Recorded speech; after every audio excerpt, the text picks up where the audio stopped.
আসসালামু আলাইকুম। আশা করি সবাই ভালো আছেন। তো আজকে সকাল সকাল ঘুম থেকে উঠেছিলাম। মেহেরিমার স্কুল ছিল আর আজকে মেহেরিমার পরীক্ষা ছিল সমাজের। তো সেজন্য আজকে সকালে 7টা বাজে ঘুম থেকে উঠলাম, তার জন্য নাস্তা বানালাম। আমি বলতেছিলাম যে একটা পরোটা খেয়ে যাও, সে না না বলতেছিল। আমি বললাম যে তোমার অনেক লেখা, খেয়ে গেলে ভালো লাগবে, একটু চা দিয়ে খাও।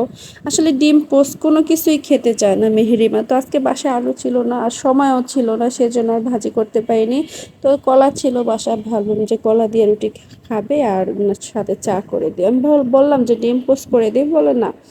তো মাহির আবার কলা এত বেশি পছন্দ করে আর নিজের হাতেই কলা চেলে খায়, এটা আমার অনেক বেশি ভালো লাগে। আর বাচ্চারা যখন কোনো একটা কিছু নিয়ে আসলে যে ওই জিনিসটা খায়, তখন সত্যি অনেক বেশি ভালো লাগে। তো যাই হোক, সকাল সকাল মেয়েকে স্কুল দিয়ে আমি আস্তে আস্তে হাইটা আবার বাসায় চলে আসলাম, কারণ মাহির ঘুমাইতেছে। ভাবলাম বসে থাকবো, কিন্তু মাহিরকে যেহেতু নিয়ে যাই নাই, তো সেজন্য আমি আবার আস্তে আস্তে বাসায় চলে আসলাম। তো এই তো, সবাই ভালো থাকবেন। আল্লাহ হাফেজ। আসসালামু আলাইকুম।